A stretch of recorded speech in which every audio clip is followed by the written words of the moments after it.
നമസ്കാരം, കൊട്ടാരക്കര മീഡിയയിലേക്ക് സ്വാഗതം. പ്രതിപക്ഷ നേതാവ് വി.ഡി. സതീശൻ വാർത്താ സമ്മേളനത്തിന് വേഗിയെത്തിയതിലുള്ള നീരസം പരസ്യമാക്കി കെ. സുധാകരൻ. മാധ്യമപ്രവർത്തകരെ വിളിച്ചു വരുത്തിയിട്ട് പ്രതിപക്ഷ നേതാവ് എവിടെ പോയെന്ന് കെ. സുധാകരൻ ചോദിച്ചു. തുടർന്ന് പ്രസിഡന്റ് എന്തെങ്കിലും കൂടുതൽ സംസാരിക്കുന്നത് ഒപ്പമുണ്ടായിരുന്ന നേതാക്കൾ തടയുകയായിരുന്നു. 20 മിനിറ്റ് സുധാകരൻ വി.ഡി. സതീശന് വേണ്ടി കാത്തിരുന്നു. വാർത്താ സമ്മേളനത്തിനെത്താൻ സതീശൻ വൈകിയപ്പോൾ ബാബു പ്രസാദ് ഫോണിൽ വിളിച്ച് പ്രസിഡന്റ് കാത്തിരിക്കുന്നു എന്ന വിവരം അറിയിച്ചിരുന്നു.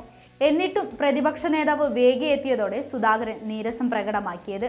പത്രക്കാരോട് വരാൻ പറഞ്ഞിട്ട് ഇതെന്ത് മോശമാണെന്ന് സുധാകരൻ ചോദിക്കുമ്പോൾ മൈക്കും ക്യാമറയും ഓണാണെന്ന് നേതാക്കൾ ഓർമ്മിപ്പിക്കുകയായിരുന്നു.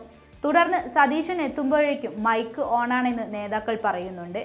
നേരത്തെ പുതുപ്പള്ളി തെരഞ്ഞെടുപ്പ് സമയത്തെ മൈക്ക് വിവാദം ഓർമ്മിപ്പിക്കുന്ന തരത്തിലായിരുന്നു വീണ്ടും ഇരുവരും തമ്മിലുള്ള അസ്വാരസ്യം പുറത്തു വന്നത്.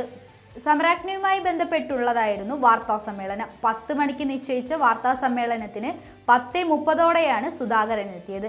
തുടർന്ന് 10:50 വരെ പ്രതിപക്ഷ നേതാവ് വരുന്നതിനായി KPCC പ്രസിഡന്റ് കാത്തിരുന്നു. എന്നിട്ടും സതീശൻ എത്താത്തതിനെ തുടർന്നാണ് ഇയാൾ എവിടെ പോയി കിടക്കുകയാണെന്നും തുടർന്ന് ഒരു അസഭ്യവാക്കും സുധാകരൻ പറഞ്ഞത്. ഏകദേശം 11 മണിയോടെയാണ് സതീശൻ എത്തിയത്. പ്രസിഡന്റിന്റെ നീരസം മനസ്സിലാക്കിയ സതീശൻ 10:05 വാർത്താ സമ്മേളനം നിശ്ചയിച്ചത് എന്ന് പറയുന്നുണ്ട്.